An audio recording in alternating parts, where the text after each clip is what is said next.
Quando eu ouço na minha rua os meninos a cantar, vou depressa sem tardança e fico olhando a escutar.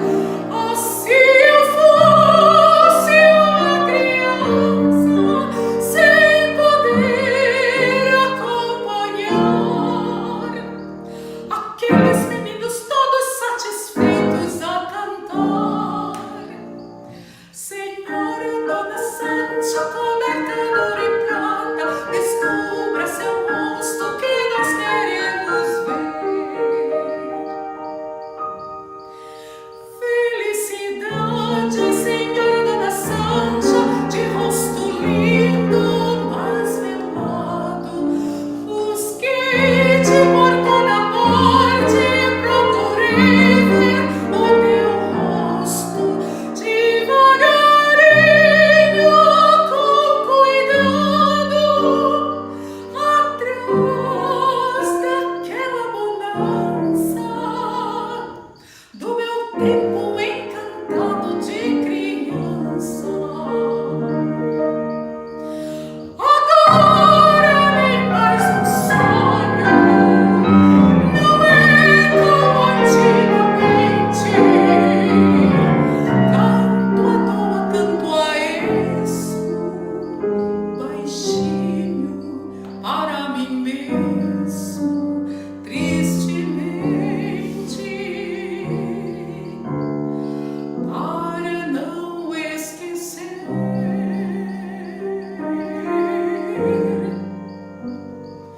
Senhora Dona Sancha, coberta de ouro e prata, descubra o seu rosto que eu tanto quero ver.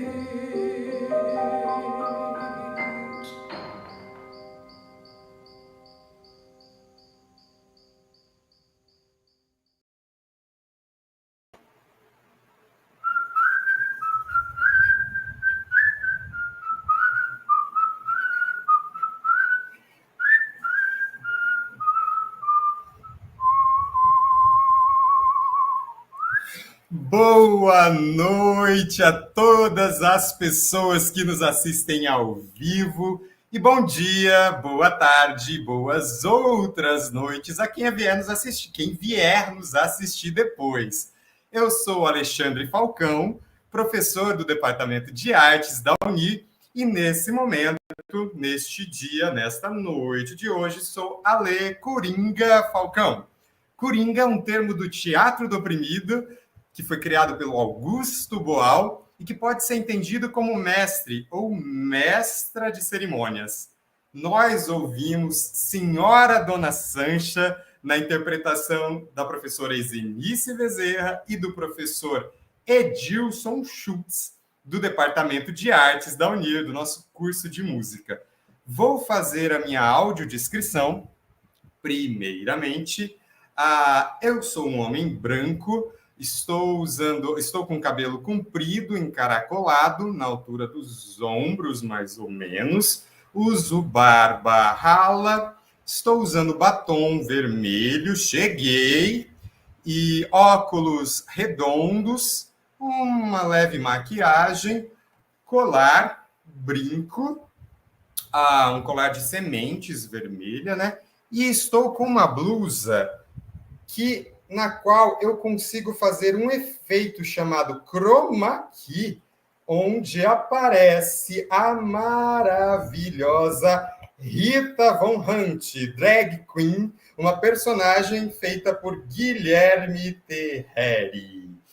Muito bem, então nesta noite de hoje, neste nosso encontro ímpar, nós teremos Dartes Freirianas, uma entrevista teatral.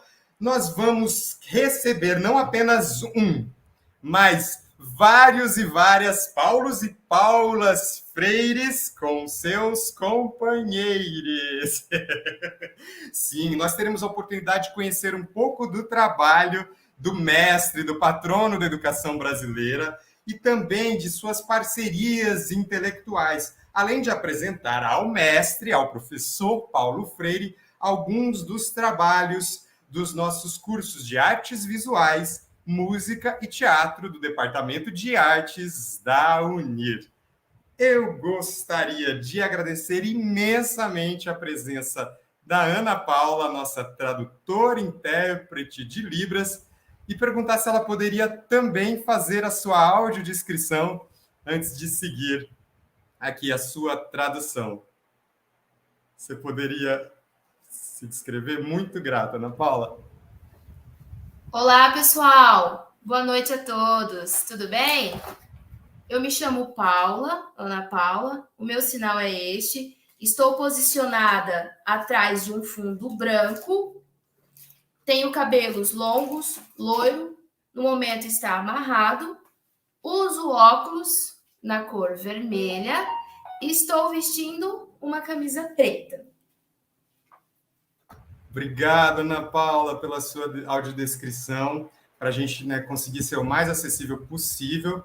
Estamos aqui contando com essa colaboração imprescindível e contamos ainda com a colaboração da nossa produtora e mediadora desta plataforma aqui de transmissão, a Stephanie Matos, que também é formanda do nosso curso de teatro.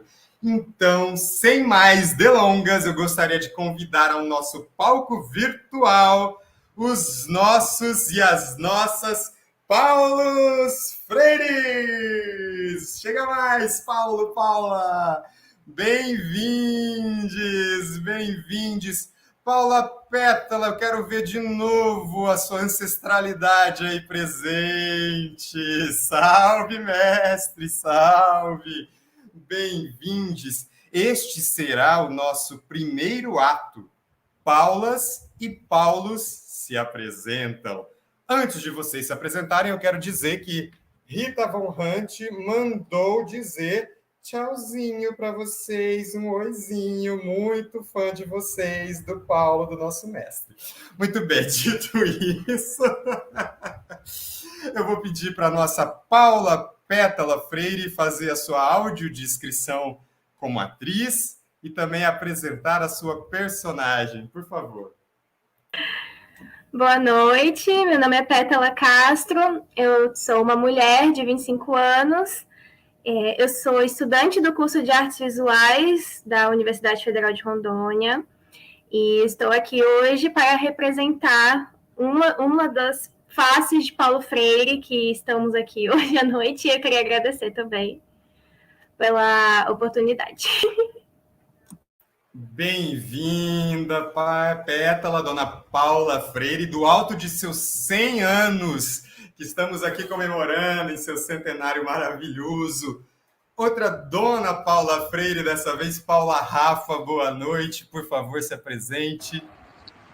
Boa noite, me chamo Rafa Correia, sou do curso de teatro, tenho 23 anos.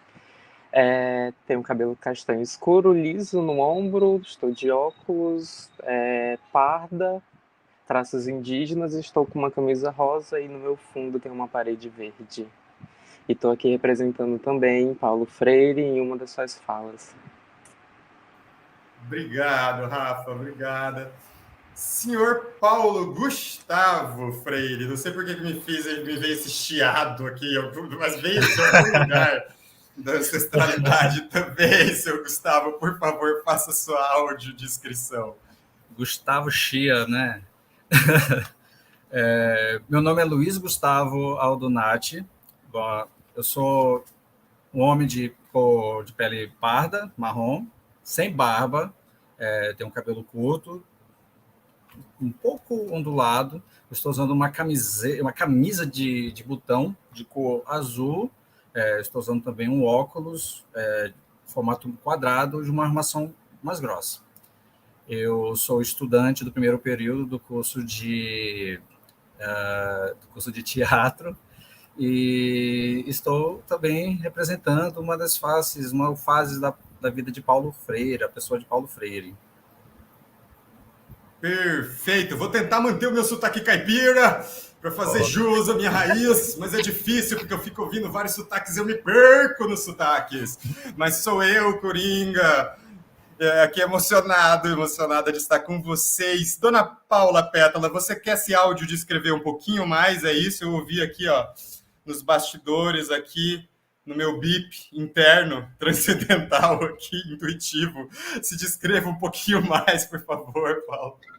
Sim, perdão, eu tenho cabelos cacheados na altura do queixo, né, do meu maxilar, estou usando um óculos de armação fina quadrada, estou com uma camisa social branca e atrás de mim tem uma parede de mosaicos coloridos e do meu lado esquerdo tem uma planta e uma cortina verde, ambas verdes. Perfeito, estamos todas apresentadas. No meu fundo branco aqui, né, é só uma parede também, mas eu gostaria então de dizer que é uma alegria imensa receber vocês aqui. Seu Paulo, Donas Paulas Freires, que maravilha ter vocês aqui conosco. Nós começamos esta noite com a canção Senhora Dona Sancha, que é uma música de Valdemar Henrique a partir de um poema do paraense Gastão Vieira. A interpretação na voz, no canto lírico, belíssimo, foi também da paraense professora Ezenice Bezerra, com acompanhamento ao piano do professor Edilson Schultz, ambos do Darts. Seu Paulo, a professora Ezenice propôs essa homenagem pensando especialmente no senhor, também na senhora, pensando no Paulinho, na Paulinha que habita em cada um de vocês, em cada um de nós. O que vocês acharam dessa nossa abertura maravilhosa? Já estou dando o adjetivo, mas fiquem à vontade, por favor, né?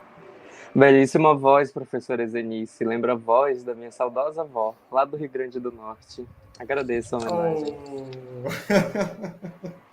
Que bom, dona Paula. E olha, por falar em infância, nós vamos começar por aí. Seu Paulo, conte para nós, por favor, o seu nome completo e quando e onde você nasceu. Oi, meu nome é Paulo Reglos Freire. Eu sou filho de Joaquim Temístocles Freire, nascido no Rio Grande do Norte, e de Edeltrudes Neves Freire, nascida no Recife, Pernambuco. Obviamente, ambos falecidos. Seria uma coincidência feliz, não? Meu nome é Paulo Freire, nasci dia 19 de setembro de 1921, no Recife. Bem, eu nasci exatamente na década em que começou a grande crise de 1929. E isso teve uma influência, uma repercussão grande sobre a minha família. A minha família é de classe média, com posses, e que sofre um impacto grande com essa crise capitalista. Depois, a partir dos primeiros anos da década de 1930, as dificuldades eram tais que eu me lembro de começarmos a ter uma experiência de diminuição na comida em casa. Quer dizer, começamos a comer menos.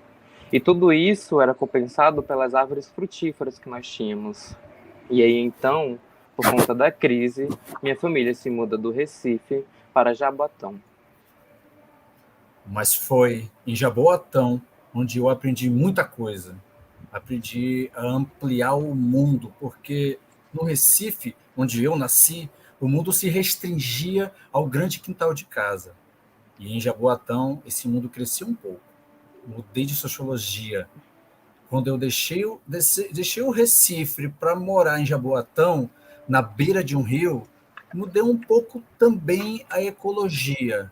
Quer dizer, eu passei a sofrer influências que foram muito marcantes para mim. Eu ampliei o universo de amizade. Passei a ter em Jaboatão meninos que ficaram meus amigos. E eram meninos filhos dos camponeses, filhos dos trabalhadores urbanos da cidade ferroviária, que na época era Jaboatão.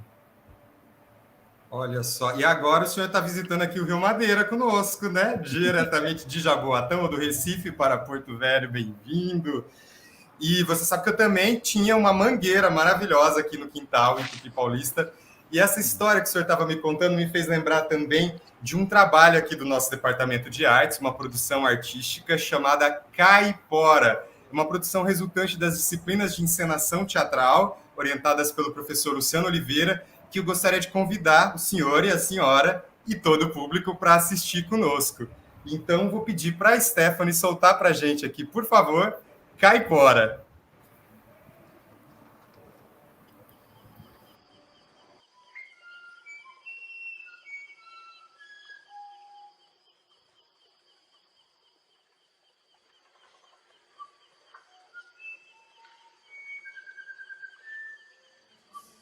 Resistência.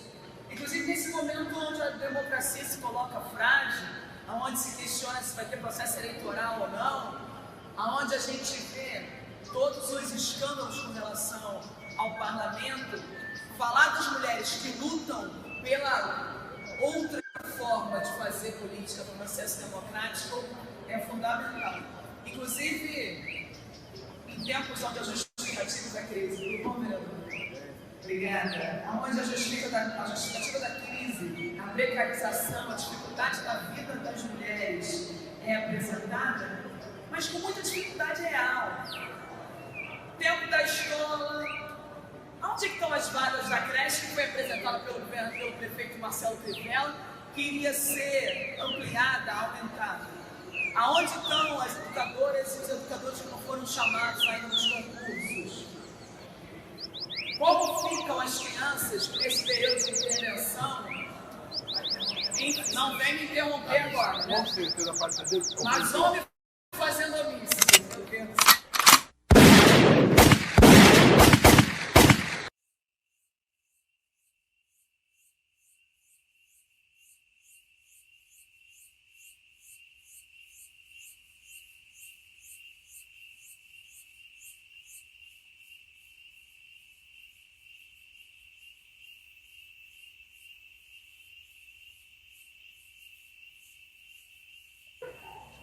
Caipora, eu sou a força que protege o verde vida das tuas mãos brancas, morte.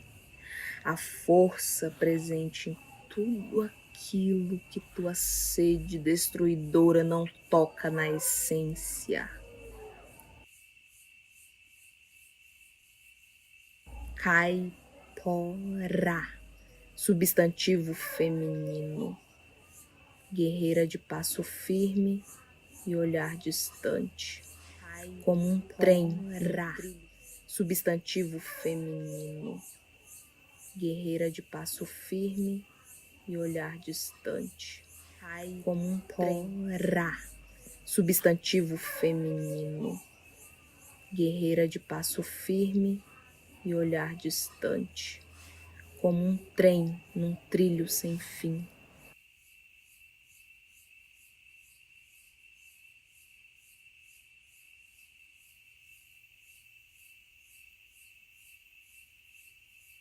E se for preciso eu grito, choro e sangro.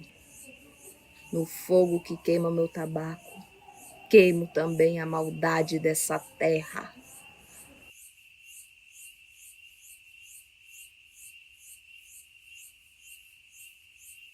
Era 1960. Era 1960. Dia de festejo na vila. Dia de festejo na vila. Todo mundo empenhado, Todo mundo empenhado nos preparativos para aquela noite.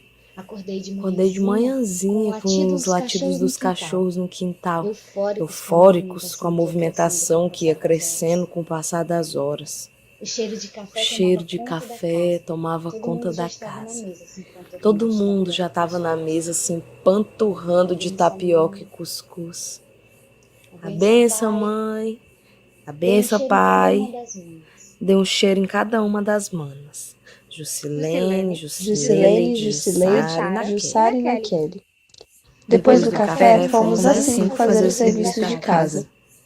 Era meu dia de varrer o quintal. Tava na época do jambo. Chega dava dó de varrer as florzinhas do jambeiro que forravam o chão, feito um tapete rosa-choque. Varri o terreiro igual minha cara pra terminar logo e ajudar nos preparativos do festejo. Era comemoração de 20 anos. Era comemoração de 20 anos da nossa festa. Era comemoração de 20 anos da nossa festa. A colheita foi boa e as barraquinhas estavam todas montadas. O pessoal só terminando de decorar e aprontar as comidas para serem vendidas. Fui pra Fui para a beira do rio e via gente e mais via gente gente chegando. mais gente Os barcos chegando. trazendo gente de Os volta, barcos junto trazendo gente que eu de nunca vi. volta e junto gente que nunca vi. No final do dia, já estava tudo pronto. Bonito, colorido. A noite foi chegando, o céu todo estrelado e o sereno trazendo friozinho. Coloquei meu vestido mais bonito, especialmente para aquele dia. A mãe penteou nossos cabelos uma por uma, todas de trança. A música animada, o povo todo se divertindo, adulto, criança, Tudo cachorro, tudo misturado misturado na na festança. Eu e as manas brincamos tanto, até que teve um momento que precisei ir no banheiro.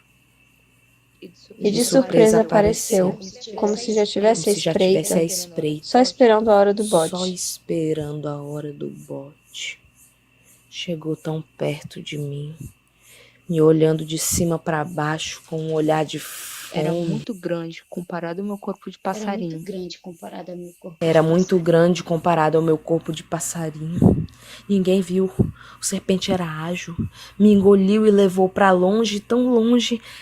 Eu também não vi mais ninguém daquele lugar. Minha família, eu já nem sei se ainda existe. Minha vida dali para frente foi estar sob seu ninho, servindo.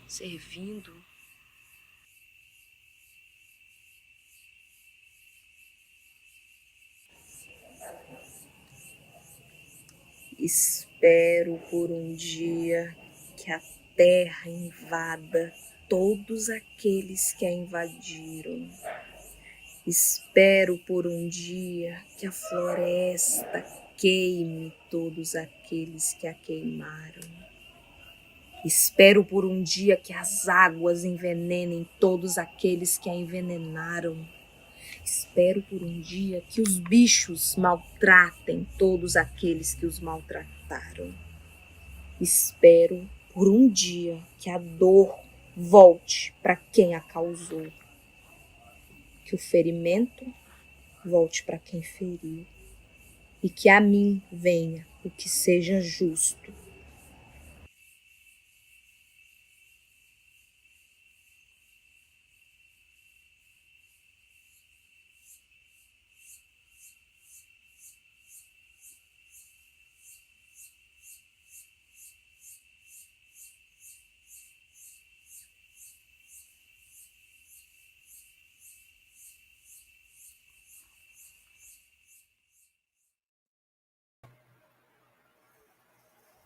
Marielle Franco presente, hoje e sempre. Marielle, como tantas outras mulheres, e Aniele Franco, a mãe e o pai de Marielle, que seguem seu belo e necessário trabalho, e árduo também, e perigoso.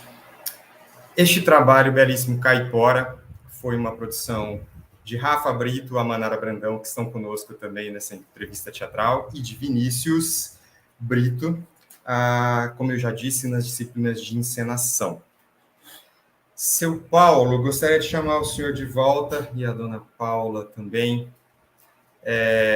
Eu acho que tem a ver também com o que o senhor estava contando, com o que a senhora estava contando, dessa experiência das dificuldades na infância, lá em Recife, no Recife, em Jaboatão. Dona Paula, a senhora pode contar mais um pouco para a gente, por favor, sobre isso? Claro.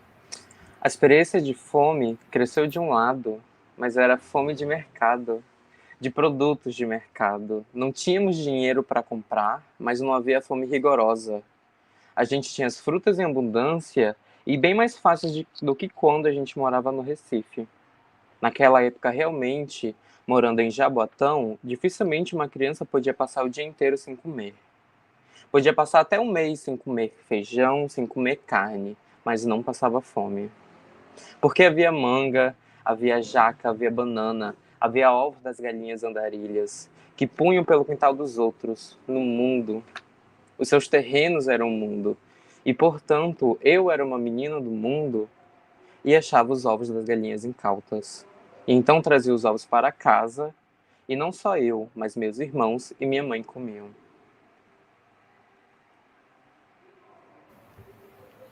Mas essa experiência que foi uma experiência de fome e de discriminação. Eu via, por exemplo, como os meninos de classe média discriminavam os meus colegas, os meus amigos, filhos dos camponeses. Nos encontrávamos no sítio, num lugar, num espaço, num terreno em que, mesmo com discriminação, era possível uma convivência, que é exatamente em um campo de futebol. No bate-bola, a convivência escondia as discriminações. Talvez percebesse mais do que entendesse a discriminação e sempre me impus contra. Eu quase que me arrepiava diante de qualquer manifestação discriminatória. Não me importava do quê? Discriminação religiosa, me irritava a discriminação racial, me irritava a discriminação contra a classe. Eu não entendia como classe, mas entendia contra o menino pobre, contra o menino preto. Eu imagino, seu Paulo. E o senhor também conta em várias entrevistas e textos que a questão de gênero, como nós chamamos hoje em dia, né, da opressão contra a mulher, não era algo evidente para o senhor na sua infância, né? Não era algo tão perceptível, né? Pois é. Naquela época, eu ainda não me arrepiava contra a discriminação que só depois de muito tempo que eu percebi que é a discriminação do sexo. A discriminação machista contra a importância dos direitos da mulher. E a propósito, para tratar deste assunto, nós vamos convidar, é uma surpresa especial, diretamente dos States, porque aqui é poder, tá bom? A gente não brinca em serviço, não, então diretamente dos States.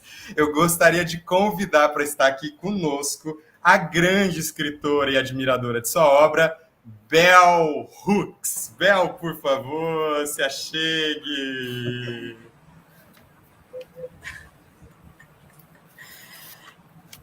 Boa noite. Mas que surpresa boa. Surpresa nossa, Bel, de receber você aqui no nosso segundo ato aqui, Bel e Paulo. Bel, por favor, faça a sua audiodescrição você como atriz e também a sua personagem. Boa noite a todo mundo que está aí nos assistindo. Eu me chamo Amanara Brandão Lube, eu sou atriz porto-velhense e acadêmica de licenciatura em teatro da UNIR. Como o professor falou... Não, o professor não falou, estou me formando. E colo grau mês que vem. E eu sou uma mulher negra, de pele marrom clara, tenho cabelo crespo, ele está preso para o alto, nas pontas dele é um pouco mais claro. Estou com argolas nas orelhas. No fundo tem uma parede azul claro, um guarda-roupa branco. Estou vestindo uma camisa preta e por cima dela um tecido vermelho, que é um objeto aqui para me apoiar nesse momento de dar vida a Bell Hooks, que é essa escritora norte-americana, também uma mulher negra, é uma ativista, uma artista, uma professora, escritora, já publicou mais de 30 livros, alguns sendo traduzidos agora para o Brasil. E ano que vem completa seus 70 anos aí na ativa. Então é um prazer estar aqui. Que maravilha, que maravilha! Estaremos então com a Bell Hooks, feita pela Manara. Eu gostaria também de dar um salve a todo mundo que está nos assistindo. Joel, professor Joel, Leidaiane, professora Juraci da Educação, o pessoal da Licenciatura em Educação do Campo, Sebastiana, a Tel, o Allenberg, o William, Evaristo, Fabrício Evaristo, Jaqueline, Irene, todo mundo que chegou agora também, Laide, professor Christian, professor Luciano, todo mundo que está na área. Que maravilha ter vocês conosco aqui. Mas nós vamos aproveitar a oportunidade, estamos recebendo a Bell Hooks conosco aqui em Porto Velho, e ela veio hoje, essa noite, especialmente para tratar deste livro aqui que ela escreveu, Ensinando a Transgredir, a Educação como Prática da Liberdade. E neste livro há um artigo que a Bel conta sobre, né, sobre o contato dela com o Paulo Freire, pessoalmente, e também com a obra do Paulo Freire ao longo de sua trajetória. Então, Bel, por favor, conta mais para a gente como é que foi esse contato com a obra dele e como ela influenciou a sua trajetória, como vem influenciando a sua trajetória, né? Então, com o trabalho do Paulo Freire, eu aprendi maneiras novas e libertadoras de pensar sobre a realidade social. Eu estava começando a questionar profundamente a política de dominação, o impacto do racismo, do sexismo, da exploração de classe e da colonização que ocorre dentro dos próprios Estados Unidos, quando eu encontrei a obra de Paulo Freire. E eu me senti fortemente identificada com os camponeses marginalizados de que ele fala, e com os meus irmãos e minhas irmãs negras, meus camaradas da Guiné-Bissau. A ênfase de Freire na educação como prática da liberdade fez sentido imediatamente para mim, porque se ligou à minha experiência de vida. Eu fiz parte de uma geração que aprendia as habilidades de ler e escrever, que era algo pouco comum entre os negros do sul segregacionista dos Estados Unidos. E a ênfase na educação como necessária para a libertação, que os negros afirmavam na época da escravidão e depois, durante a reconstrução, informava as nossas vidas. E aí, chegando à universidade, vindo da zona rural do sul dos Estados Unidos, como eu já falei, eu vivi a luta pela dessegregação racial e estava na resistência, mas sem ter uma linguagem política para formular esse processo. E o Paulo foi um dos pensadores cuja obra me deu uma linguagem. Bel, eu fico arrepiado de te ouvir falar, e é impressionante, porque lendo eu me emocionei, né, e te ouvindo falar aqui ao vivo, eu novamente me emociono. Acho isso muito impactante, alguém que viveu essa trajetória e traz, né, esse exemplo e essa força e essa luta para nós, com essa lucidez, né? E você conta também nas suas obras que, a princípio, né, você se reconheceu mais na obra do Paulo Freire do que das feministas brancas que você encontrou na universidade, não foi isso? Sim, com certeza. O que eu encontrava no material produzido pelas feministas brancas acadêmicas era o retrato de uma classe social, a burguesia, a qual eu não pertencia. Uma frase isolada do Paulo se tornou um mantra revolucionário para mim. Não podemos entrar na luta como objetos para nos tornarmos sujeitos mais tarde. E essa ideia influenciou especialmente a escrita do meu livro. E eu não sou uma mulher, mulheres negras e feminismo. Mas o Paulo está na minha mente e no meu coração como um professor desafiador, cuja obra alimentou minha própria luta contra o processo de colonização, a mentalidade colonizadora. Então vamos aproveitar e chamar o seu Paulo, a dona Paula, aqui à cena novamente, ao palco, para você poder falar diretamente para ele e ela. Bel, fica à vontade. Ai, Paulo, eu gosto quando você fala da necessidade de tornar real na prática o que já sabemos na consciência. Quando você afirma que a praxis é ação e reflexão e que mulheres e homens são seres humanos porque se fizeram historicamente seres da praxis e assim se tornaram capazes de ir transformando o mundo, dar significado a ele. Agradeço bastante a deferência, Bel, mas eu me lembro de nossos importantes debates de quando eu tive a oportunidade de lhe conhecer pessoalmente e das críticas pertinentes que você e as feministas em geral fizeram às minhas obras. Paula, aquele encontro em que tentaram até me impedir, mas quase que conseguiram me deixar de fora do evento, mas conseguimos nos encontrar. Realmente, olha, eu não posso deixar de pontuar alguns incômodos que eu tive a ler suas primeiras obras. Aliás, algo muito comum a outros líderes políticos, intelectuais e pensadores críticos progressistas do terceiro mundo, que é a construção de um paradigma falocêntrico da libertação, onde a liberdade e a experiência da masculinidade patriarcal estão ligadas como se fossem a mesma coisa.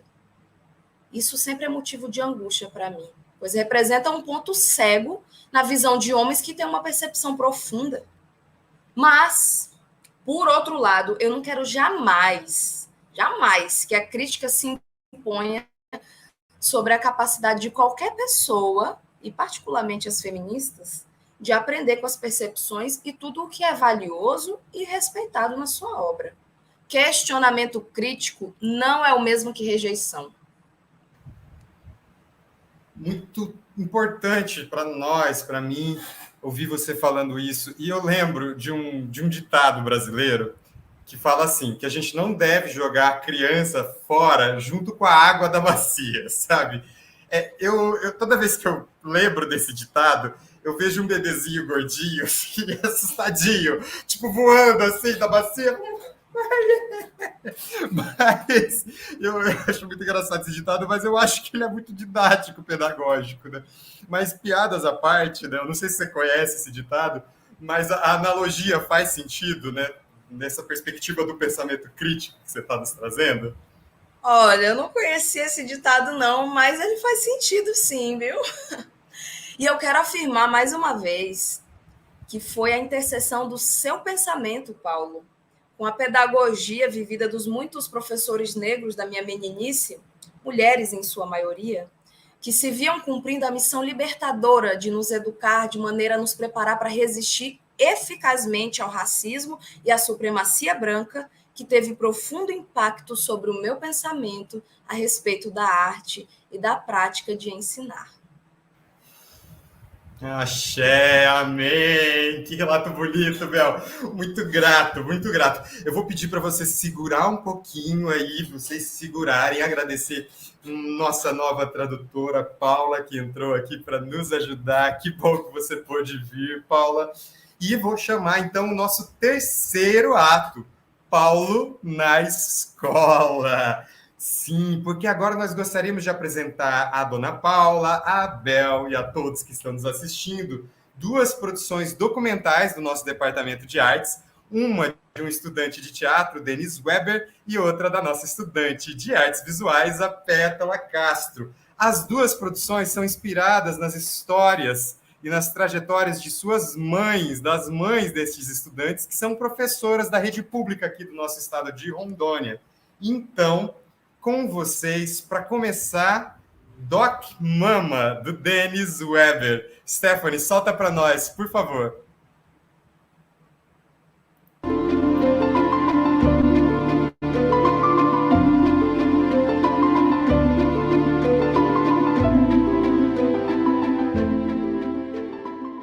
Olá, eu sou Marilene Lourdes Vendrusco, sou do estado de Santa Catarina. Tenho 37 anos de estado e federação e município. 15 anos atuei na educação infantil, trabalhei na supervisão nas séries iniciais. Atualmente estou na sala de leitura, onde, além de estar oferecendo uma variedade textual nessa sala, também contribuo com os alunos que têm dificuldade na aprendizagem. Sou a professora Marilene, trabalho na sala de leitura e ela foi reaberta essa semana. Aqui nós temos algumas variedades textuais. Textos diversos, contos, lendas, fábulas, música, poemas e muito mais. Aqui alguns livros diversos. Aqui temos gibis para todos os gostos. Essa semana que abrimos para uma turma, eu fiquei felicíssima quando no final da aula 2 alunos queriam ficar mais um pouco porque eles queriam terminar de ler o gibi. Então assim, para mim foi muito gratificante, né? Então assim, eu estou sempre trocando, lendo, buscando, porque eu sinto a necessidade que eu preciso ter uma infinidade de informações para estar passando para os alunos. Para quebrar o gelo, cantei uma música com eles, né? Uma música para eles se apresentarem pelo nome, né? E nessa dinâmica da música, percebi que eles começaram, né, a se sentirem parte da sala, né? Começaram a participar. No primeiro momento ainda havia comentários, né, da piada, do gibi, mas houve um momento assim que silenciou. Todos os 17 alunos, né, que estavam presentes no espaço distribuído, se conectaram no mundo da leitura e só ouvíamos o barulho da página sendo virada. Muitas histórias que eu faço com os alunos, dramatizando as cenas, são porque eu gosto. Eu gosto de cantar, eu gosto de dramatizar uma música. Se você cantar ela duro, parado, às vezes ela não tem graça. Mas uma música que você usa seu corpo, que você gesticula, que você, né, faz, o seu rosto transparece o que você está cantando, o movimento, o sair do lugar, mostrar para alguém, convidar alguém na música para dançar, para brincar, para pular. Isso é muito bom, porque nós precisamos, né, mostrar as nossas emoções através da nossa voz, da nossa fisionomia e do nosso corpo. Então, assim, eu penso assim que a gente ainda peca muito nas escolas por conta que a gente trabalha pouco a variedade musical, a variedade teatral com nossos alunos, né? E se o professor não for criativo, e se ele não tiver um tempo lá nas madrugadas para buscar na internet, né, ou com um amigo, ou umas apostilas nos livros, algo que dê para ele fazer com aquele conteúdo, uma música, num jogo, se o professor ele não for criativo e não for buscar nesse tempo extra, ele não consegue, ele não tem como fazer. E aí, mãe, como foi esse retorno? Melhor do que eu esperava. Por quê? Porque a gente percebe que tem muitos alunos leitores. Né? E isso é muito bom, porque no começo a gente sabe que é meio tumultuado, porque eu não sou conhecida deles, da maioria eu não conheço. E, assim, criança, você conquista aos poucos. Depois que você conquistar, você vai longe.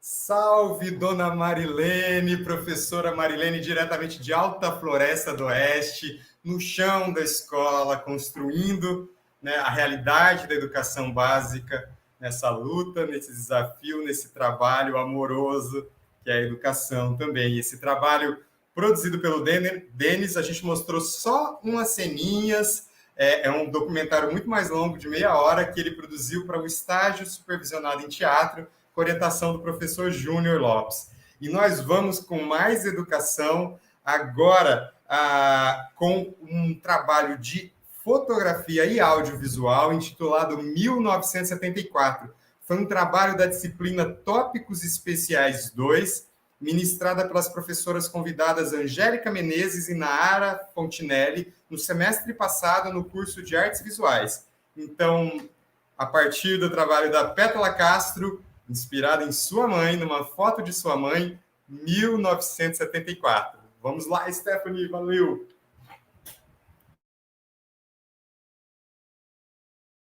Essa foto, ela foi feita, acho que mais ou menos em 73, 74. O Brasil estava ainda na época do governo militar, né, na famosa ditadura. E essa escola que a gente estudava era uma escola rural, porque a gente morava no sítio. E era uma escolinha daquela multisseriada. Eu era muito tímida, nossa, eu tinha muito medo, não sei se é porque era por causa da época, né? E então, quando o fotógrafo chegou, ele organizou lá o local. E eu, como canhota também, ele também nessa época tinha uma questão muito grande sobre os canhotos, né? Que achava que canhoto não era coisa de Deus, olhava como se fosse coisa ruim. E aí quando eu fui tirar a foto, eu estava com a caneta na mão esquerda, aí ele tirou a caneta e colocou na mão direita, aí eu fiquei toda sem jeito, porque aquilo ali para mim foi né, ficou muito ruim. 1974. Um abraço para sua mãe, Pétala, e eu gostaria de convidar a dona Paula Freire de volta e dona Bel Hooks, por gentileza. Saudar a nossa reitora, professora Marcele, que está nos acompanhando, saudar a nossa diretora, professora Walterlina, que também está nos acompanhando. Mas eu gostaria de saber, dona Paula, como foi para a senhora ver esses trabalhos? Mas olha que trabalhos interessantíssimos. Leitura de mundo, leitura das mãos. Me lembra aquela música Beiradeiro de Chico César, sabe? Os olhos tristes da fita rodando no gravador, uma moça cosendo roupa com a linha do Equador, e a voz da santa dizendo: o que é que eu tô fazendo cá em cima desse andor? Cadeiras elétricas da Baiana, sentença que o turista cheire, e um sem amor, um sem teto, um sem paixão, um sem alqueire, no peito do sem peito uma seta, e a cigana analfabeta lendo a mão de Paulo Freire. É para você, dona Paula, seu Paulo, é sobre isso. Isso mesmo, Chico César. Mas a foto sobre a proibição da mão esquerda, da mão canhota, me lembra ainda algo que eu escrevi em A Importância do Ato de Ler. A leitura de mundo antecede a leitura das palavras. E nesse caso, a leitura de mundo precisava ser, literalmente, também a leitura das mãos. Olha que autonomia é possível em uma educação que obriga uma mão específica a escrever um mundo específico, previamente construído pelas elites e pelo pensamento conservador. No fundo, somos todos canhotos, à margem das regras construídas antes de nós e nas quais nunca nos adequamos completamente. E ainda bem. E nesse mundo grávido de criatividade, precisam caber agentes destra, canhota, ambidestra e todas as outras variações a mais que a realidade vir nos apresentar. E isso é uma metáfora, minha gente, mas não apenas. Fica a dica, né, dona Paula? Para bom entendedor, meia pá, né? Então, vamos lá, minha gente, se abrir para a diversidade. Nós estamos esquentando os tamborins, a conversa está muito boa. Inclusive, eu vou chamar o nosso próximo ato, o ato 4, Seu Paulo visita um povo indígena. Eu me despedi muito brevemente, dona Paula e dona Betty saíram, mas elas voltam, não se preocupe. Então, depois desse banho de leitura crítica de mundo em forma de poesia e de canção, nós teremos mais uma surpresa desta noite. Nós convidamos uma companheira de longa data do Seu Paulo Freire para estar presente nessa homenagem. Com vocês, a grande antropóloga e escritora Betty Mindlin. Olá, boa noite a todos e a todas. Boa noite, Alexandre. Boa noite, Betty. Muito grato por ter aceitado o nosso convite. Que bom estar com você aqui também. Gostaria, antes da gente continuar a nossa conversa dessa noite, que você pudesse fazer a sua audiodescrição como atriz e da sua personagem, por favor. Bom, eu me chamo Alexia, eu sou estudante do curso de licenciatura em teatro da Uni. Eu sou uma mulher, eu tenho cabelo cacheado, eu estou usando um óculos e um fone de fio branco, estou com um pano enrolado no pescoço, com uma blusa azul com listras brancas, e atrás de mim tem uma cortina cinza. E também estou aqui representando a Betty Mindlin, que é uma mulher branca, antropóloga e escritora brasileira de quase 80 anos, e que atualmente ela reside em São Paulo.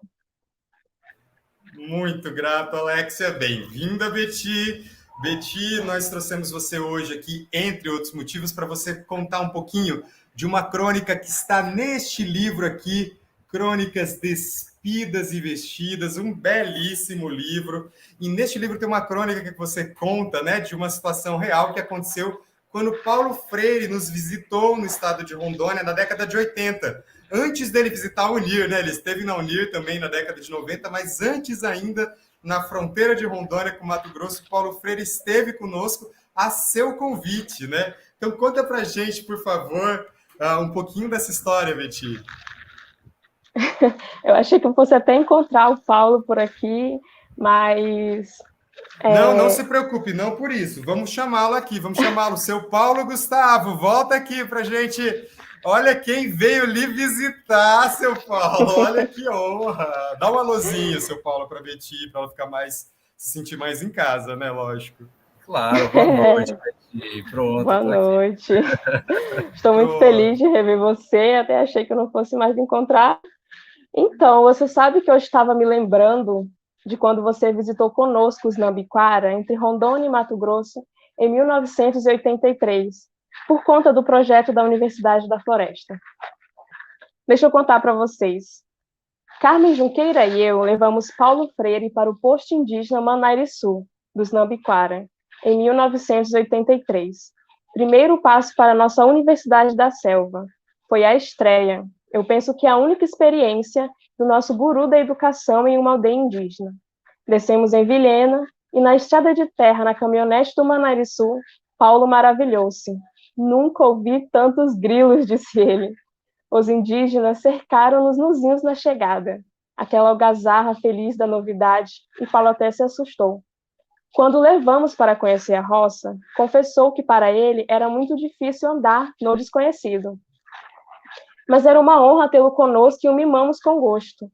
Nem dava para dividirmos as tarefas domésticas como sempre fazemos. Cada vez alguém responsável pelo almoço, pela limpeza, pelo fogo, pelo café. Paulo não sabia cozinhar. Nordestino, cercado de companhias femininas, filhas encantadoras, inclusive. Levávamos até copo com água para que ele não se movimentasse. Lavávamos sua roupa e encorajávamos seu banho de açude. Havíamos entrado nos Nambiquara a convite de Silbene de Almeida, que é o chefe do posto indígena, mas sem autorização da FUNAI. Paulo era um grande nome a esconder da ditadura. E depois de alguns dias chegaram de surpresa uns coronéis acompanhados de um funcionário da FUNAI de Brasília. Então, rápidos, Paulo, Carmen e eu nos escondemos numa das casinhas de madeira quadradas. Os índios riam, mas nós não falávamos nada, não queríamos fazer barulho. E lá ficamos horas e horas até a partida das visitas perigosas. Betty, poxa, grandes lembranças. Eu fico até um pouco constrangido ao ouvir essa crônica. Mas é isso mesmo, somos filhos e filhas do nosso tempo e frutos do nosso contexto. Eu sou tido como um dos precursores do pensamento pós-colonial, na medida que me concentrei na perspectiva dos grupos oprimidos e busquei borrar as fronteiras entre cultura erudita e a cultura popular. Mas penso que nós, brasileiros e brasileiras não indígenas, ainda temos muito que aprender com os povos originários. Com certeza, seu Paulo. Mas eu também fico encantado com a disponibilidade do senhor, né, de visitar Rondônia na década de 30, de apoiar essa proposta inovadora que era a Universidade da Floresta, na década de 1983, eu quis dizer, na década de 80, em 1983, eu quis dizer. Aliás, eu estava nascendo nesse ano que o senhor, né, visitou Rondônia, né? Imagina, eu nem sonhava ainda nessa realidade. E aproveitando a deixa, eu gostaria de fazer um pequeno parêntese aqui, mas vocês podem permanecer aqui conosco. Eu gostaria de perguntar ao público que está nos assistindo, para a gente conversar um pouquinho. Eu gostaria que vocês pudessem nos contar quem são os principais grupos oprimidos na atualidade. Quais são as pessoas mais oprimidas na atualidade? Escrevam, por favor, no chat do YouTube, para a gente saber como é que vocês estão lendo, vendo a realidade. Como é que está essa leitura de mundo? Enquanto vocês escrevem, eu vou convidar também o Jonathan Inácio para subir aqui conosco. Jonathan, chega mais, chega mais. Jonathan, bem-vindo. Por favor, faça sua audiodescrição, Jonathan. Boa noite, Alê. Boa noite a todos. Boa noite, nosso tradutor intérprete, Beti, Paulo Gustavo Freire. Boa noite a todos que estão nos assistindo. Meu nome é Jonathan Ignácio. Eu sou um jovem de 23 anos, negro, de cabelos cacheados, bem curtos, agora cortados nas laterais, feito um degradê. Estou sentado em uma cadeira giratória. Atrás de mim tem uma cortina cor creme. Estou usando uma camisa social de manga comprida, dobrada aqui nos pulsos, de cor branca, com listras em cor vinho. Essa é minha audiodescrição. Muito obrigado, Jonathan. Vamos ver o que o pessoal está comentando aqui. A Simone disse que os idosos são um grupo social oprimido, né, nessa atualidade. O Christian e a Manara disse os povos originários, os povos indígenas, né? Os que estavam aqui antes do Brasil ser Brasil, não é verdade? O professor Luciano falou que as mulheres, os negros, os gays, os deficientes são povos oprimidos. A Dailton Alves também está acrescentando LGBTQIA+, toda essa população, os camponeses, negras e negros. A Bárbara Luz falou os cachorros, né? Os cachorros abandonados nas ruas também, né? Não é exatamente um grupo social, mas sem sombra de dúvida também sofrem os seres, né? Os gatinhos também, Bárbara, sem sombra de dúvida. A Manara disse os imigrantes, né? A gente tem esses em Rondônia, no Acre, no Brasil, na Europa, esse drama dos imigrantes, né? Deixa eu ver mais o que vocês falaram aqui. A Bárbara está participando bastante, hein, Bárbara? Ela disse que os nerds também são um grupo oprimido e os héteros top. Tá certo, tá certo. O Teógenes também está completando aqui. A professora Jussara diz que os professores são oprimidos, ainda mais nesse momento que nós vivemos, né, minha gente? Dá até vontade de bater na coxa. Eu só não vou bater na coxa para vocês verem, porque eu não estou com o figurino na parte de baixo, eu estou com o figurino desmontado. Só estou montado aqui, na quadrinha aqui do StreamYard, da transmissão. Mas muito bem lembrado, todos os assalariados, professor Ezenice dizendo, os artistas, sem sombra de dúvida, os fãs de Star Wars também, né? Talvez, nunca parei para pensar nisso, mas talvez também, quem sabe, né?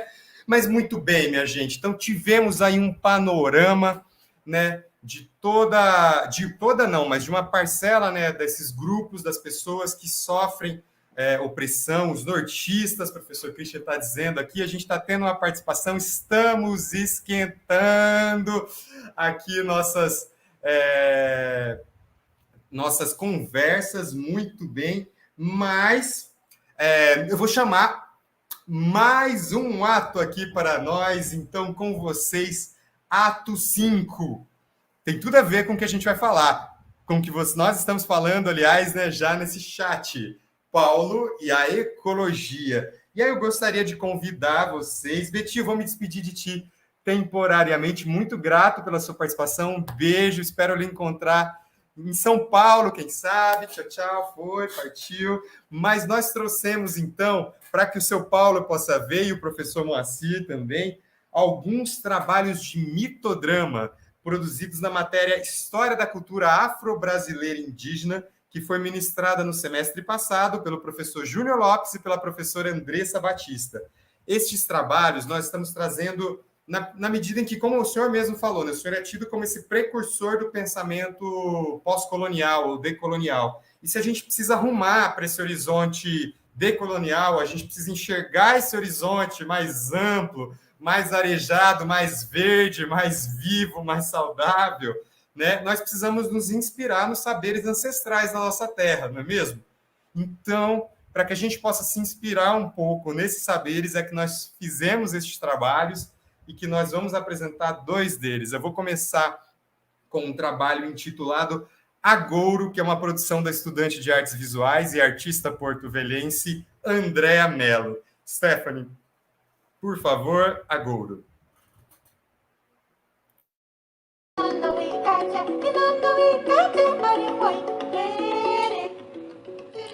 Uma noite começou a chover muito forte. Um temporal desses que alaga tudo ao redor. Que toró! A floresta toda balançava com um vento forte. Relâmpagos cortavam o céu com seus feixes luminosos, hipnóticos, mas assustadores. Trovões retumbavam fortes como as vozes dos deuses esbravejando furiosos. Apreensiva, deitei em minha rede como se essa fosse um casulo que me protegesse de qualquer perigo. Lá fora, tudo parecia escorrer com a água. Tinha a impressão que o mundo ia se acabar em água. Era tanta água. Mas apesar do medo, acabei adormecendo. Não foi uma noite comum. Sentia que algo estava acontecendo, mas não sabia o que era. Sentia apenas isso. Mas sentir é o primeiro saber. No momento em que me entregava ao sono, tive a impressão de ouvir uma voz bem no meu ouvido que dizia: presta atenção no teu sonho e quando acordar, você tem que contar para as pessoas da aldeia sobre ele. Caí no sono pesado, profundo, e no meu sonho eu acordava. Meu corpo dormia, mas meu espírito se levantava. E olhando para o corpo deitado na rede, se sentiu livre e começou a flutuar, até que conseguiu sair pelas palhas que cobriam minha casa. Já não chovia, mas eu sentia o cheiro de umidade. E aí foi que percebi que mesmo fora do corpo, eu podia vivenciar as sensações do olfato, do tato. Eu vivenciava os mesmos sentidos. Aquilo era mágico e especial. Estava leve, liberta do corpo, mas ainda assim experimentava gostos, entreouvia sons, identificava cheiros, reconhecia as texturas no toque. Tudo era maravilhoso. Eu voava sobre e entre as árvores, tocava suas folhas, passava a mão em seus galhos e troncos, tudo coberto por gotas de água da chuva que antes inundava a terra furiosa.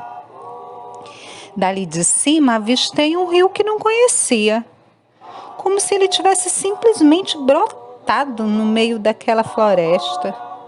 Do nada. Essa floresta eu conhecia tão bem. Pensei, como esse rio surgiu aí? Deve ter sido a chuva que inundou tanto a mata que o formou. Foi uma alagação.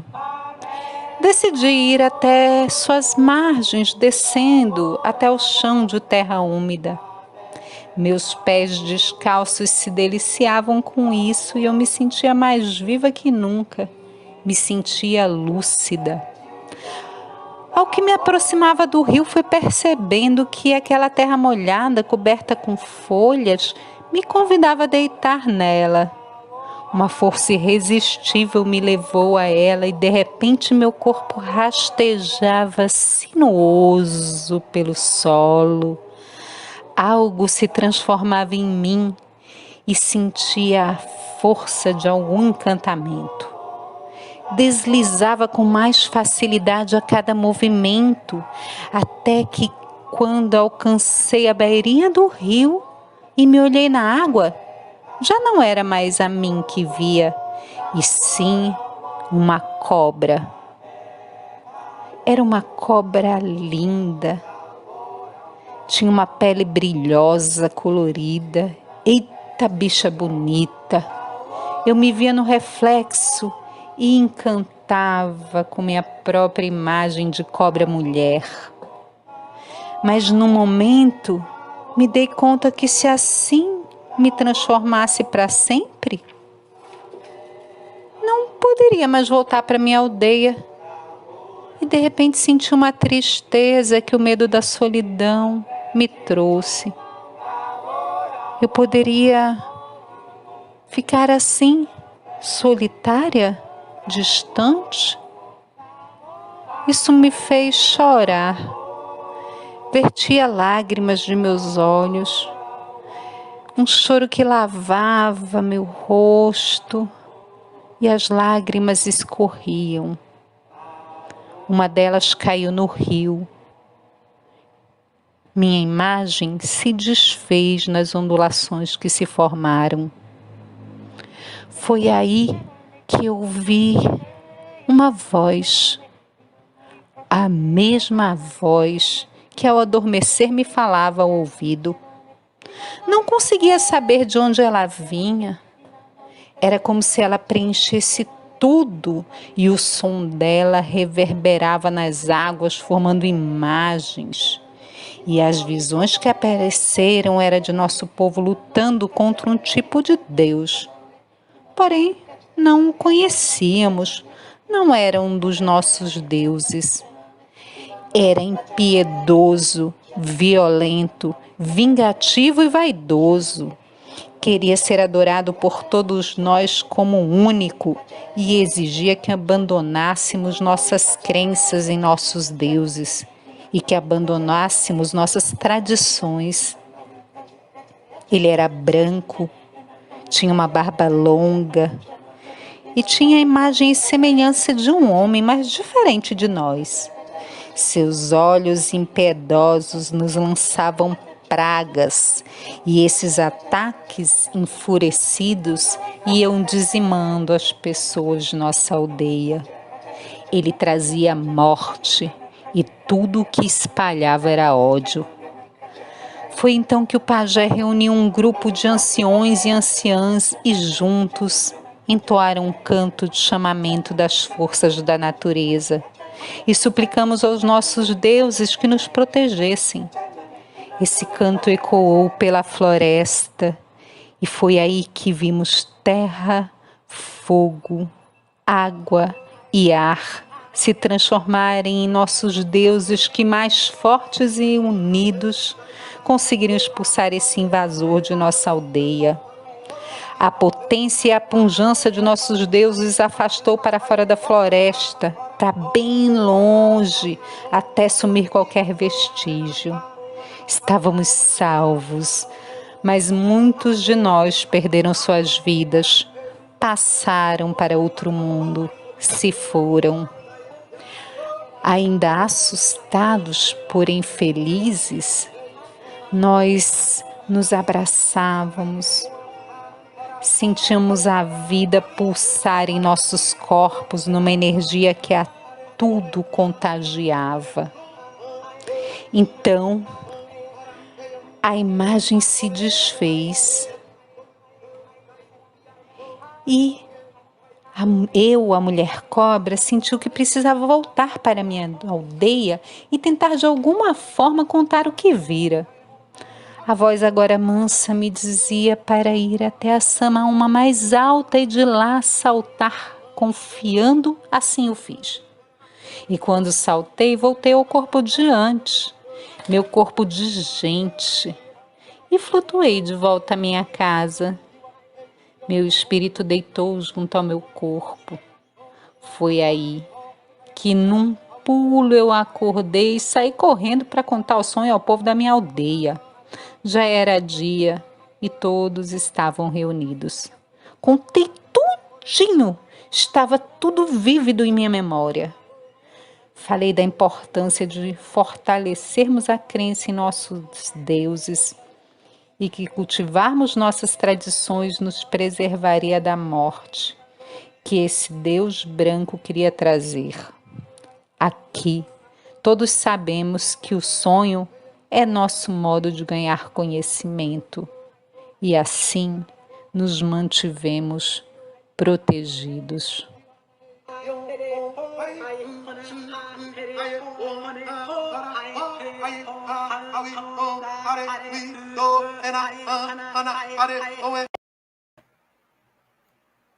Salve, salve Nazaré, salve o Baixo Madeira, como bem lembrou o professor Christian. Bem-vindo à nossa nova tradutora e intérprete.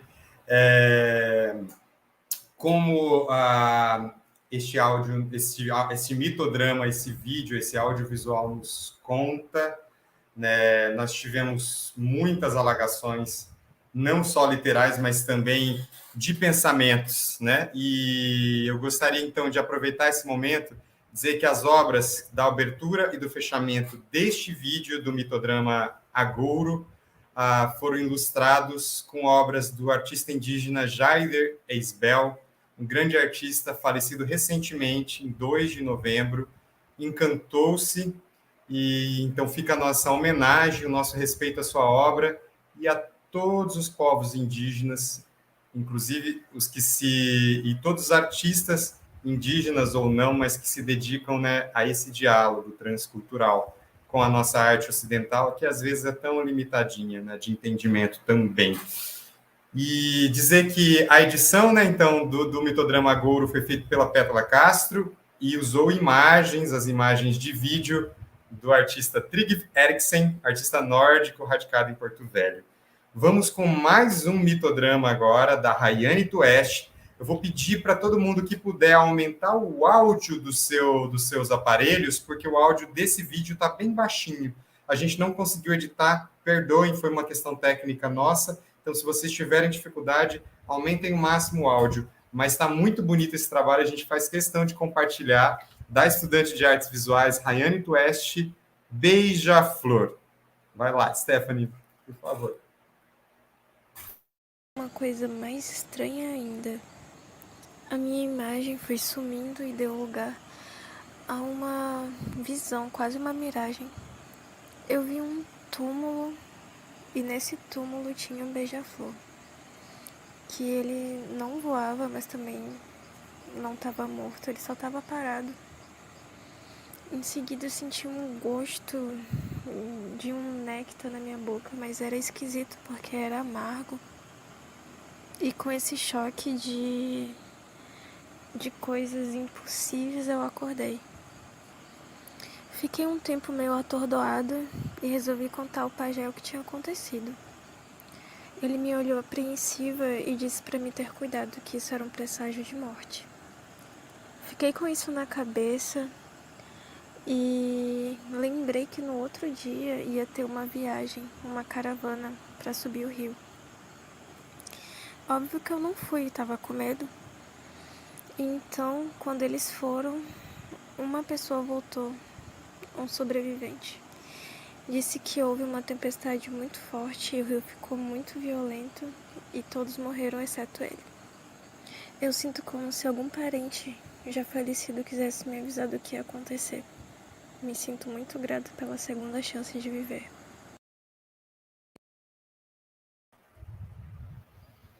Nós também nos sentimos muito gratos por este trabalho, pela oportunidade de estarmos vivas e vivos e que os nossos sonhos também possam nos guiar na vigília, aqui no cotidiano.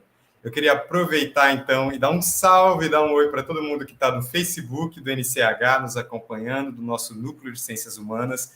Como vocês sabem, este evento é parte de uma série de eventos intitulado Paulo Freire 100, em comemoração, em celebração ao centenário do nosso mestre, que eu vou convidar para voltar aqui à cena juntamente com o professor Moacir. Professor Moacir, e muito bem-vindo de volta aqui. Na verdade, você não esteve exatamente aqui, foi o Jonathan que esteve, mas agora você está aqui conosco. E eu gostaria de lhe pedir, então, professor Moacir, para o senhor comentar um pouquinho essas obras, né? E eu dizer que o professor Moacir é um professor aposentado da USP, presidente de honra do Instituto Paulo Freire. E agradecer novamente a presença do seu Paulo Freire, que está aqui, seu amigo e parceiro de longa data, seu mestre também, eu sei, né, professor Moacir? Então, por favor, professor Moacir, a palavra é sua, está com o senhor. Com certeza, Lê, muito obrigado, boa noite a todos que estão nos assistindo. Primeiramente, eu gostaria de agradecer o convite, é uma satisfação hoje aqui estar com vocês, ainda mais em um momento tão sensível. O que eu tenho a dizer dos trabalhos que foram apresentados, né, todos muito maravilhosos, com esses assuntos, com essas temáticas que dialogam com o que dizia Paulo Freire, né? Só parabenizar aí os artistas dessa universidade que produzem trabalhos tão sensíveis. Bom, eu acho muito importante, né, a homenagem que vocês fazem. Eu acho que o Paulo Freire, apesar de não falar, até onde eu me lembro, diretamente de saúde mental, ele trata disso o tempo todo, quando ele fala de boniteza, de pedagogia da esperança e do amor. E falar de meio ambiente também é falar sobre isso. O desenvolvimento sustentável, ele tem um componente educativo formidável. A defesa do meio ambiente depende de uma consciência ecológica. E a formação da consciência depende da educação. Nós precisamos sempre lembrar que nós fazemos parte também do meio ambiente. Então, para cuidar do meio ambiente, é preciso o quê? É preciso também se cuidar.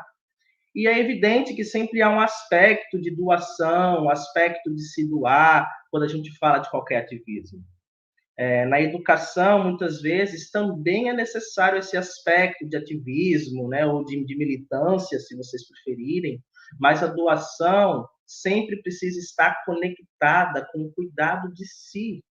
E aqui eu não estou falando somente dos cuidados estéticos, não. Estou falando também do cuidado da saúde, do cuidado da mente, da psique. Mas a gente pode, assim, passar uma makezinha básica, usar um brinco, né, professor? É lógico que pode, claro que sim. Olha, Lê, eu não estou aqui para autorizar nem para proibir nada, tá? Mas o que eu quero dizer é que nós precisamos cuidar do nosso corpo-mente, que é o nosso meio ambiente primeiro. Mais ainda que nós possamos dizer que o meio ambiente ele começa no corpo, e essa discussão nem de longe acaba aqui. E é então que entra em cena o que nós chamamos de ecopedagogia. Ela é uma pedagogia voltada para a promoção da aprendizagem, do sentido das coisas a partir da vida cotidiana. Encontramos o sentido ao caminhar, vivenciando o contexto, e o processo de abrir novos caminhos, e não somente observando o caminho. É observação e ação ao mesmo tempo. E a observação de nós mesmos, inclusive, se nós estamos conscientes das nossas ações, como que estão as nossas emoções, as nossas relações, né? Tudo isso está envolvido. Por isso que é uma pedagogia democrática e solidária, que tem tudo a ver com as palavras do Senhor, mestre. Moacir, eu fico grato pela citação. Vocês avançaram muito no debate, coisa que eu pouco pude em vida prever e participar, já que eu parti em 1997, ou seja, poucos anos após a Eco 92. Eu acho muito bons aqueles princípios que vocês estruturaram no escopo da Carta da Terra, e que são também os princípios da ecopedagogia. Aproveitando a deixa, seu Paulo, né? Para quem não conhece a Carta da Terra, só jogar lá no Google, um documento belíssimo, e esses princípios, entre eles, né, justiça, direitos humanos, defesa de todos os seres, né, não só nós seres humanos, indo além, então, do antropocentrismo, né, desse foco só no ser humano, interdependência, equidade, tudo isso que a gente precisa estar atento. E pensando na nossa história, a história do nosso país, a história do nosso estado, muitas vezes a trajetória nossa dos territórios geográficos mesmo é oposta a esses princípios, né? E pensando também nisso, eu gostaria de mostrar um trechinho de uma cena para vocês chamada Eldorado, que foi produzida pela Jamile Soares e pelo Adamo Teixeira, também nas disciplinas de encenação, conduzidas pelo professor Luciano Oliveira. Então, eu vou pedir para a Stephanie subir o Eldorado aqui para nós, para vocês poderem assistir no nosso público, e a gente já volta a conversar. Minha mãe nasceu no Maranhão, mulher negra, que fugiu da fome e foi arrastada pela necessidade até chegar em Porto Velho. Trabalhou como professora, enfrentou as dificuldades, pensando em minha avó, que ficou em sua terra natal. mulher analfabeta, mas que ensinou o valor da educação para minha mãe, minhas tias e tios. Minha avó faleceu e minha mãe não teve a chance de se despedir. Por causa da distância foi tudo tão rápido. Me olho no espelho e vejo minha mãe, minha avó e minha bisavó, que era filha de escravizados. Vocês não morreram, suas histórias vivem em mim.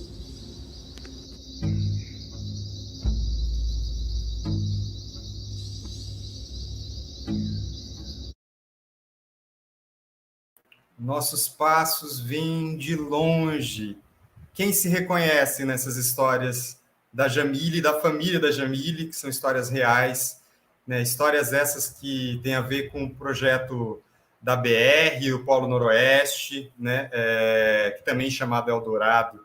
Mas vou convidar de volta, então, o professor Moacir, o seu Paulo. Vou dar... muito bem, professor, que bom estar com vocês todos aqui. E eu vou convidar de volta também a nossa... Não vou convidar ainda não. Vamos ficar aqui entre nós por enquanto. Mas digam, contem para nós também quem que se reconhece. Quem de vocês aí que está nos assistindo, que viveu, ou você própria, ou as suas famílias viveram essas histórias, né? Atravessaram o país, atravessaram o continente para chegar nessa Amazônia, para chegar nessa Rondônia. E está no olho do furacão agora, né? O mundo inteiro olhando para nós e para a nossa realidade. Mas, seu Paulo, conta para a gente. Faz sentido para o senhor tudo isso que a gente está falando e esses trabalhos que a gente está trazendo? É possível relacionar com a obra do senhor? Mas é uma boniteza. É doloroso também, é evidente, mas tem a beleza da resistência, da vida, do amor em ação, em movimento. Isso tem tudo a ver com o que a Bell Hooks vem escrevendo e dizendo de forma muito pertinente hoje em dia. Eu me lembro de quando eu conheci a Gloria Watkins, ou a Bell Hooks, nos Estados Unidos. Ela era uma jovem aguerrida, a militante negra, feminista. E você, Paulo? Somente as palavras parecem não ser boas o suficiente para evocar tudo que eu aprendi contigo. O nosso encontro teve aquela qualidade de doçura que continua, perdura por toda a vida. Mesmo que eu nunca mais lhe encontre em vida, que eu nunca mais veja o seu rosto, eu sempre posso voltar no meu coração, aquele momento em que estivemos juntos, e me renovo. Quem sabe isso quer dizer amor, né, Bel? Eu não resisti, mas é muito bonito. É muito lindo, Bel. Muito obrigado. Esse trecho também está no seu livro, né? Naquele capítulo sobre o Paulo Freire. Sim, eu já falei, sou apaixonada por ele. Você é apaixonada pela vida, mulher. Você é apaixonada pela educação. Muito obrigado pela presença. Que coisa mais linda. E eu vou pedir para vocês esperarem mais um pouquinho. A gente está se encaminhando para o final, mas nós temos 2 trabalhos mais muito bonitos de estudantes do nosso departamento para apresentar para vocês. Eu vou me despedir da Bel, que eu sei que ela tem que pegar o seu voo. Então, Bel, muito grato pela sua presença. Nos vemos assim que a pandemia permitir novamente. E então vou convidar vocês para assistirem mais 2 trabalhos. É um mitodrama chamado Progresso, do estudante Lucas Gomes, de Artes Visuais, e uma cena de um trabalho maior, mas uma cena intitulada Rio Poluído, da estudante Sabrina Barbosa, do curso de teatro, que foi produzido na disciplina Atuação com Objetos. Então, com vocês, são cenas curtas para vocês desfrutarem e aproveitarem. Com vocês, Progresso.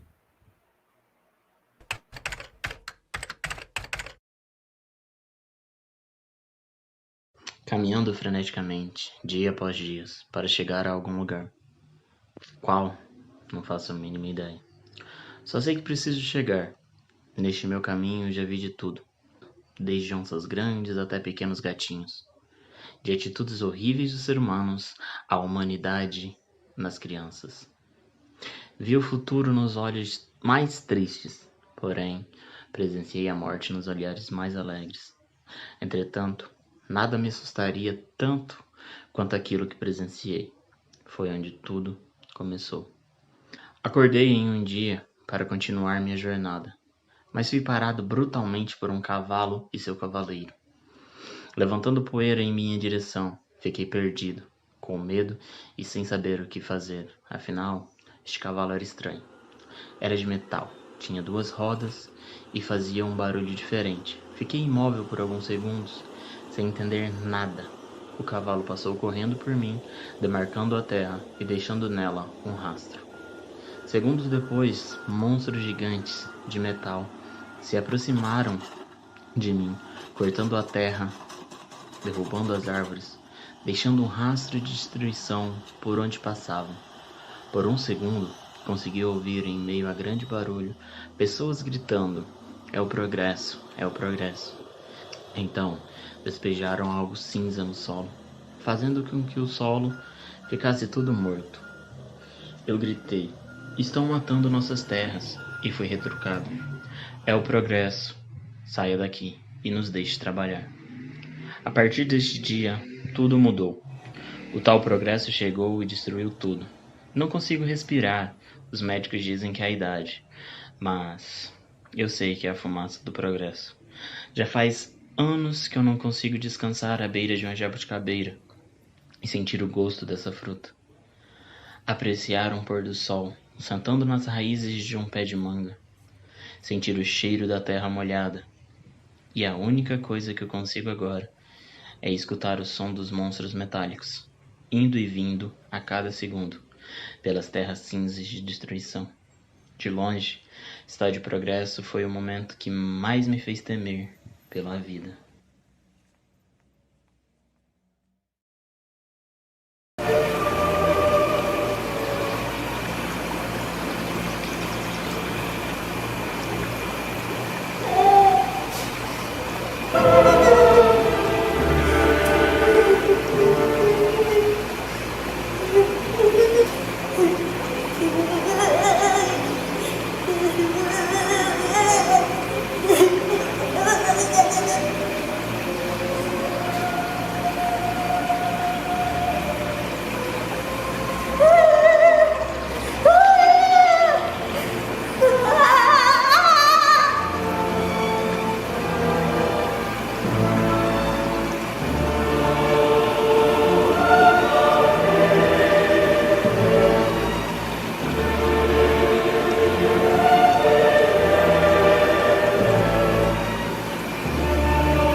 Vocês acabaram de assistir Rio Poluído, da Sabrina Barbosa, também resultado de um trabalho em disciplina do professor Luciano Oliveira, da disciplina Atuação com Objetos, e anteriormente Progresso, então, com Lucas Gomes, no Litodrama.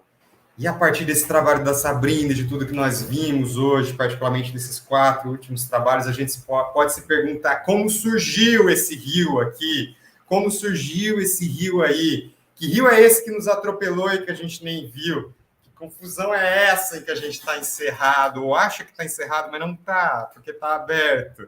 É possível mudar, né? E é preciso acreditar e construir essa mudança dia após dia. Para isso, eu chamo novamente Dona Paula Freire, Dona Paula Pétala e o professor Moacir. Dona Paula, as últimas palavras da senhora aqui hoje, como esse rio que nos carrega, que está poluído hoje, muitas vezes, mas que nasce limpo e que pode se renovar ao longo de todo o seu trajeto até chegar a sua foz.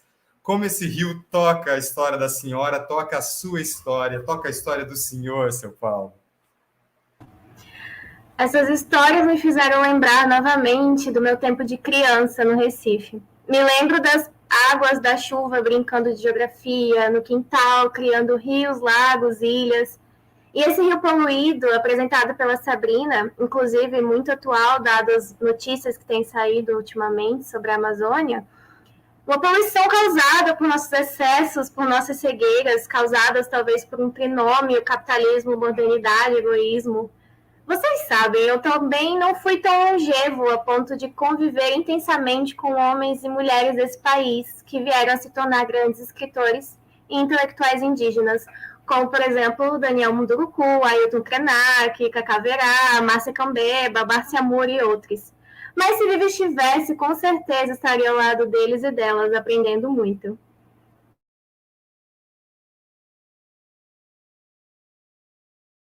Professor Moacir, com o senhor, as suas considerações finais, por favor. E também fique à vontade também de se despedir do seu Paulo Freire. Ok, eu não tenho dúvida, mestre. Por isso eu gosto tanto de falar em ecopedagogia. Eu vou tentar traduzir o conceito de uma maneira assim, menos formal. Nós poderíamos também chamar de educação ambiental, educação para a sustentabilidade, vários outros nomes. Mas o que eu estou querendo dizer é que nós precisamos desenvolver um novo olhar sobre a educação, um olhar global, uma nova maneira de ser e de estar no mundo, que busca sentido a cada momento, em cada ato, evitando assim a burocratização do olhar e do comportamento. E assim eu me despeço com essa situação, desejo a todos uma boa noite e espero revê-los em breve. Obrigado, Alexandre, por estar aqui presente nesse momento. Eu que agradeço, senhor, professor, mas não vão embora ainda. Vou pedir tanto para o seu Paulo e para a dona Paula e para o professor Moacir também permanecerem nos bastidores, mas eu tenho uma última surpresa, então, dessa noite, para nós não sucumbirmos à burocracia, inspirados por todos esses trabalhos, alguns dos quais nós vimos só um trechinho, como o Rio Poluído, uma cena longa, um trabalho longo, um espetáculo de meia hora, mas nós mostramos aqui só um trechinho para dar um gostinho. Então, e inspirados por esse trabalho, para a gente encerrar com um pouco mais de arte, eu vou convidar a professora Ezenice Bezerra, mais uma vez, para estar aqui conosco. Ela esteve em vídeo, mas agora estará ao vivo. Boa noite, professora Ezenice. Então, para que tenhamos arte como alimento, arte como oração, talvez arte como vida, eu vou deixar o palco com a senhora, professora, para nos brindar, então, com a sua apresentação. Fechando essa noite de história, poesia e muita luta, mas com vitórias na sua maioria. A poesia do educador, ela vem falando que ensinar é muito mais do que você falar, mas é um símbolo. E hoje nós, nesse símbolo, né, de luta, de Paulo Freire, de Paulas Freires, nós estamos aqui para cantar para você a poesia do educador. Coloque isso no seu coração. Educar é uma arte, seja ela em que nível, em que tempo for. Para você que é Paulo Freire hoje, né, que nós temos muitos lutando, e a luta, com certeza, ela vai continuar. Então, vamos cantar.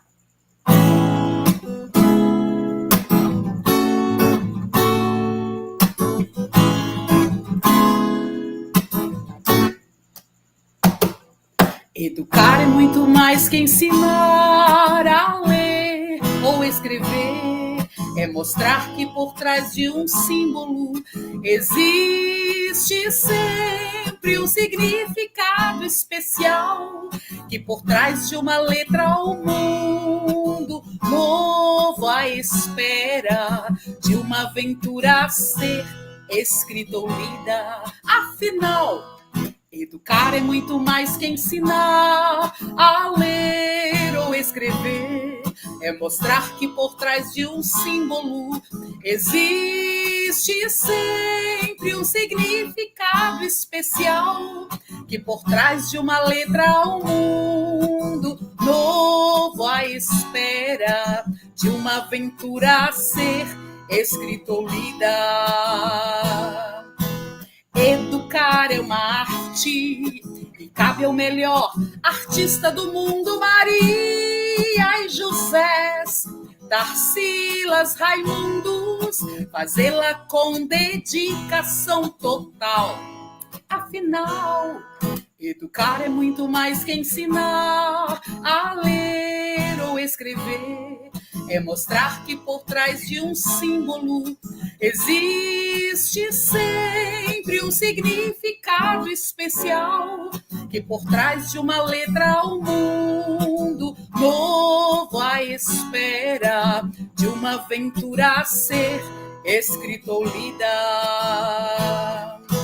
Ser educador é exercer com amor a função pela pessoa escolhida, para que através do seu conhecimento o mundo possa ser transformado em algo muito melhor. Afinal, educar é muito mais que ensinar a ler ou escrever. É mostrar que por trás de um símbolo existe sempre um significado especial. Que por trás de uma letra um mundo novo à espera de uma aventura a ser escrita ou lida. Educar é dar-se aos outros, esperando em troca alegria estampada no rosto daquele que diz: eu li, eu vi, entendi, passei, me formei, eu sei. Afinal, educar é muito mais que ensinar a ler ou escrever. É mostrar que por trás de um símbolo existe sempre um significado especial. Que por trás de uma letra o mundo novo à espera de uma aventura a ser escrita ou lida. Afinal,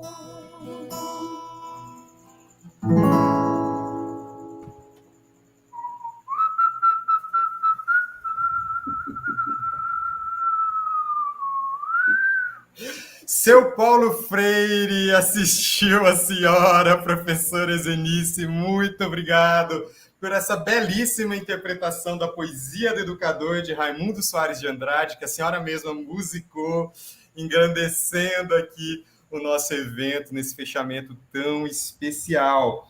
E então, neste momento, eu gostaria de convidar todos que estão aqui nos nossos bastidores e que puderem se apresentar e chegar aqui na nossa sala para a gente se despedir. Vamos encher a nossa sala. Algumas pessoas precisaram sair porque a sala não cabia todo mundo, infelizmente.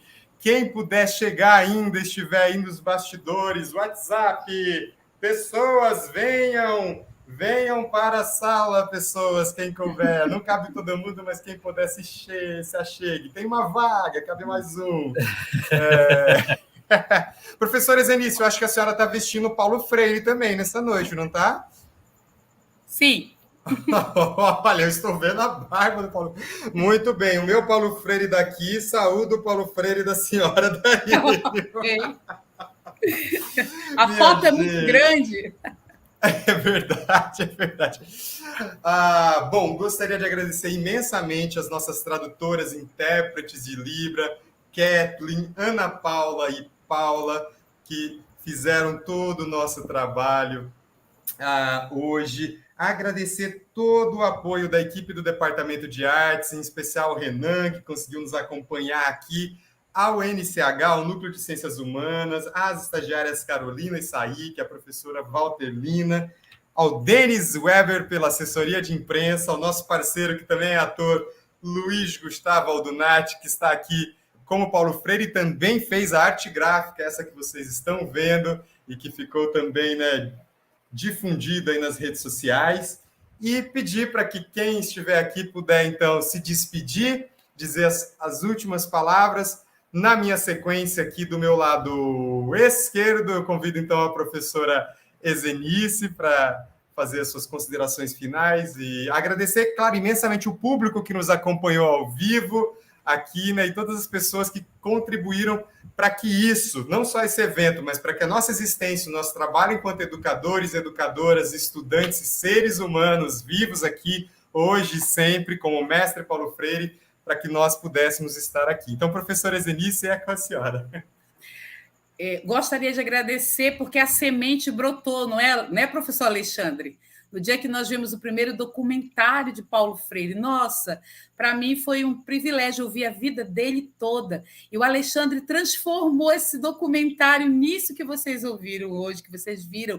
Então, assim, a arte imita a vida em todos os sentidos, né? E eu me sinto privilegiada de participar desse grupo maravilhoso do nosso Dart de teatro, né? Já até falei para eles que eles podem contar com a música do Dart que está inserida, né? Mas essa é a primeira vez que a gente trabalha assim, nesse sentido de pegar algo que está no mundo todo e transformar em arte. E nós agradecemos a todos vocês que estavam aqui conosco, né? Para nós foi motivo assim de muita alegria interpretar Paulo Freire, né? E assim sabemos que nós vamos longe com isso, né? Isso vai chegar em muitos lugares, eu tenho certeza. O trabalho do DARTS, o trabalho do NCH, da Universidade Federal de Rondônia, todos estão de parabéns. Eu agradeço o convite, eu agradeço a oportunidade de cantar, professor Edilson Schultz, né? Nós passamos um tempo memorável, né, cantando para vocês, tocando para vocês, e o nosso departamento de música, junto com o departamento de teatro, se sente muito feliz. Muito obrigada, e que tenham outros Paulos e Paulas Freires pela frente. Boa noite. Assim seja, professora, muito obrigado. Convidar, então, logo aqui embaixo, Paulo Gustavo Freire e seu Luiz Gustavo Aldunati. Seu microfone está desligado, mestre. Agora sim. Eu fico emocionado desde o primeiro convite e também de estar participando desse projeto que já está acontecendo. E para mim, não sei, satisfação ou mais do que isso, de estar trabalhando com outros artistas do departamento de arte, como alunos, professores. Isso é bom demais, isso é muito boniteza. Quero agradecer também a oportunidade a rever novos trabalhos. Infelizmente estamos assim, por enquanto, né, online, mas tão logo a gente vai nos vendo novamente e fazer outros trabalhos mais, né, novamente, mas até lá vamos continuar fazendo tudo online se for necessário, tá? Muito obrigado.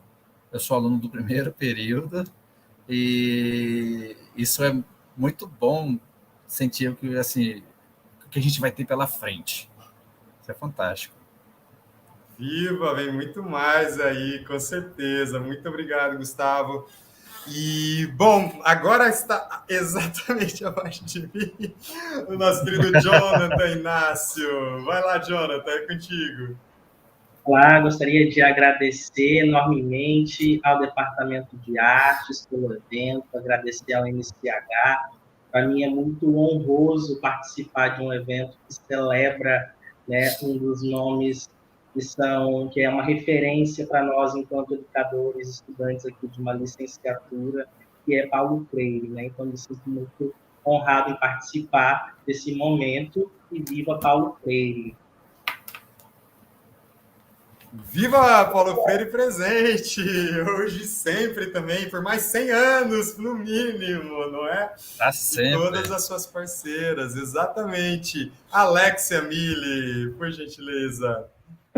Olá, também queria agradecer ao departamento, ao professor Alexandre, né, por essa oportunidade, agradecer aos colegas por cada ensaio, né, todo mundo tirou um tempinho para ensaiar em meio à correria de uns, mas a gente deu um jeitinho e teve os ensaios, então eu queria agradecer também a todos que assistiram, e é isso, só gratidão mesmo. Valeu, Alexia, valeu. A gratidão é recíproca, de vocês terem topado essa brincadeira, né, que nós fizemos aí no comecinho das férias de vocês, né, do recesso, nós usamos então para ensaiar e agora no começo das aulas para finalizar, desde o atual semestre. Dona Paula Freire Pétala Castro, por favor. Eu queria agradecer pela oportunidade, pela confiança, pela paciência. Primeira leitura dramática da minha vida aqui no curso de artes também, no teatro, nesse evento do Paulo Freire. Também queria agradecer a disposição de todo mundo, pelos ensaios e também por estarem aqui participando. Agradecer a todos que estão prestigiando agora e também a todos que assistirem quando o vídeo ficar depois.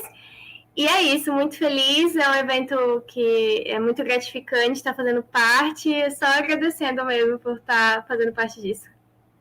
Iba, que bom! Pétala diretamente das artes visuais, estreando no teatro! Estreando muito bem, muito bem. Gente, muito obrigado a todo mundo que também nos acompanhou, muito obrigado pelo tempo de vocês, pela dedicação, pelo carinho, por todas as mensagens. Se puderem, compartilhem este vídeo, compartilhem esse evento para que mais pessoas conheçam e talvez possam se beneficiar com as palavras de Paulo Freire e essas palavras, né, dos parceiros e das parceiras que nós trouxemos aqui hoje.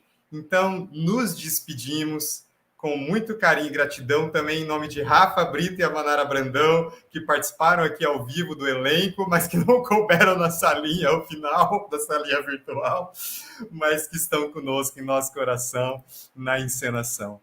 Um beijo gigante, bom descanso, viva Paulo Freire sempre! E a Paula